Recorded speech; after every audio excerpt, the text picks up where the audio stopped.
familiarity with Gifu Castle, including call it Inabayama on occasion, may suggest that the lord he served was in fact Tatsuoki Saito, before the latter was killed by Nobunaga's assault after warlords. After regaining composure, she returned the child to her father, asking him to take care of her. After everyone leaves, Jubei uses a purified charm to help his spirit reach the afterlife, who in turn helps him unlock the door once sealed by the evil plate. Inside, he finds the woman he was looking for being accosted by Tokachiro, taunting her about her inability to stop Nobunaga from attacking Odani Castle. She responds angrily, and Tokachiro summons Genma to kill her, only for Jubei to intervene, shocking Tokachiro, who thought he should have died with the rest of his clan, which further confirms for Jubei that the Oda clan destroyed his village. Tokachiro orders their deaths and flees, and Jubei tells the female warrior to flee as well while he dispatches the Genma. After doing so, he moves past the destroyed Demon Gate and comes face to face with Gugen Dontis, who expresses excitement at the prospect of a worthy foe and a battle between the two begins. Unfortunately, his barrier prevents Jubei from landing a hit, and Gugen Dontis' incredible skill catches Jubei further off guard. After being backed into a corner, the female warrior appears with a ladder to help him escape. Disappointed that he's fleeing, Gugen Dontis realizes that Jubei cannot win, and leaves them. Jubei notices, but more Genma appear in an attempt to ambush them. But Kataro appears, covering Jubei's escape. He notices the other warrior, however, and becomes suspicious. The two escape into Gifu's west area and find a large metal orb, which begins resonating with the only orb around the warrior's neck, confirming it to be one of the 5 only orbs Jubei is looking for.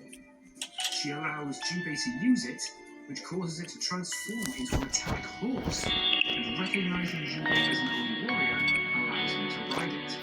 He beckons his allies together as well, and they both ride back to Imasha. After arriving, she tells Jubei that the Trust Orb has been passed down through her family for generations and allows Jubei to keep it. She reveals herself as Oyu of Odani, and that she was trying to sneak into Gifu Castle to kill Nobunaga after his army overwhelmed the Odanis. Clearly now fond of him, she tells him that she's staying in Imasha for a while, but awkwardly backs off and leaves. As Jubei is about to follow, he is called by Kataro, who asks who she was. Jubei tells her that Kataro doubts that Oyu is her real name, warning Jubei not to trust her as he leaves. Jubei returns to the tavern and is told that a woman has been asking for him to meet her in the marketplace.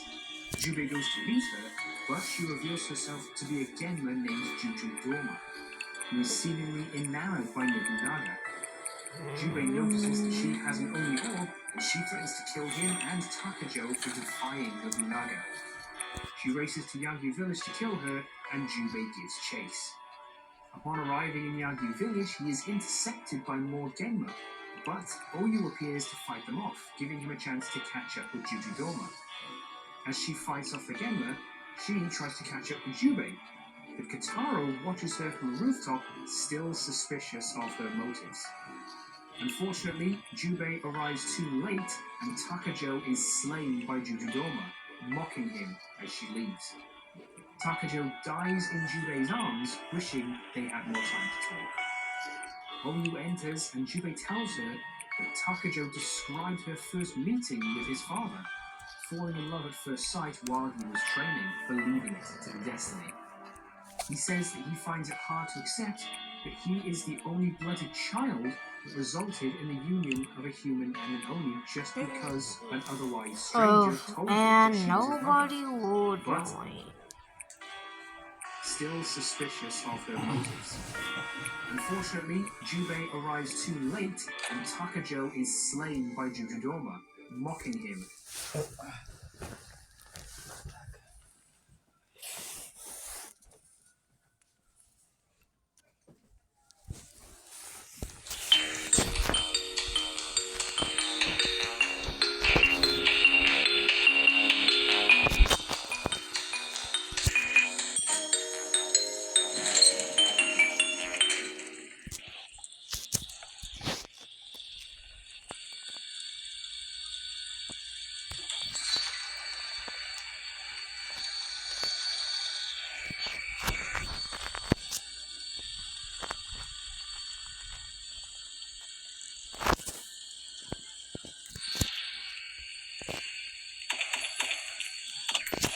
Okay, so what are we doing? Hopefully I can beat this.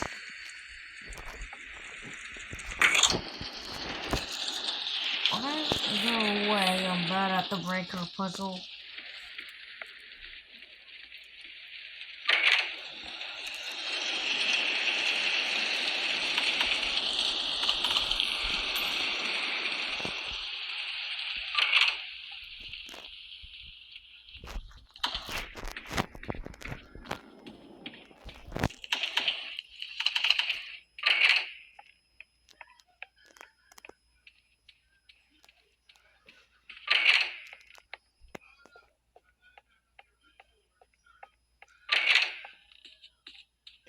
Okay, this room and locked chest. I don't like those.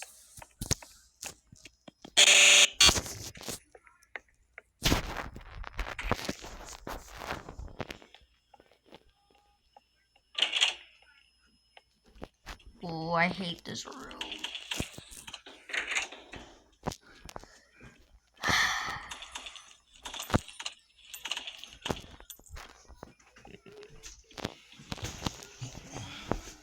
As she leaves, Takajo dies in Jubei's arms, wishing they had more time to talk.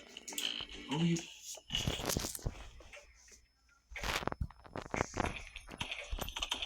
enters and Jubei tells her that Takajo described her first meeting with his father, falling in love at first sight while he was training, believing it to be destiny. He says that he finds it hard to accept that he is the only blooded child that resulted in the union of a human and an Oni just because an otherwise stranger told him that she was his mother. But that if it was true, he would be the Oni that would destroy the Genma.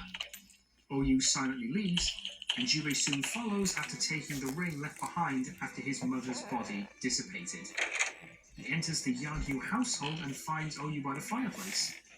She notes that Jubei sees Takajo as his mother, even though she's an Oni, and he responds with his realization that he never knew his mother before now, so he's happy knowing that she was still watching I get over to him. seek Chase. Oyu, someone enters. Alright, I finally made it here. Oyu enters looking for Jubei, but Let's Katara go. confronts her, accusing her of being an agent of Nobunaga and demanding that she never approach Jubei again, threatening to kill her if she does. Oyu flatly denies this, but Katara attacks her, forcing her to flee with him in pursuit. Continuing, Jubei eventually runs into Magoichi as he is in the middle of asking an amused Tokichiro where the gold is. Tokichiro, sensing the opportunity to create a rift between them, claims that Magoichi offered his allegiance to Nobunaga in exchange for riches, noting the gunman's supposed deception as he leaves. Jubei asks for confirmation, and once again doesn't outright deny the claim, seemingly confirming and approaching Eke's suspicions, prompting the monk to attack him. But Magoichi simply says that he does what he wants and leaves with Eke pursuing. Jubei proceeds further, powering a lift using the Senpumaru to produce the wind power necessary, and is followed closely by Oyu, who is once again intercepted by Kataro, who plans to kill her. He is attacked by a Genma before he can, however, and Oyu kills it and tries to help him. But Katara refuses and says that nothing has changed. Oyu tells him that she is planning on returning to her 3 daughters in Odani Castle, choosing them over Jubei. Katara doesn't believe her, and Oyu suspects that Katara hates her and the woman in general because her mother was killed by the Fuma clan after she abandoned him and ran away while he was a baby. But then questions if that was even true, because no mother would abandon their child like that. Kataro angrily tells her that she knows nothing and leaves, Oyu chasing him. Meanwhile,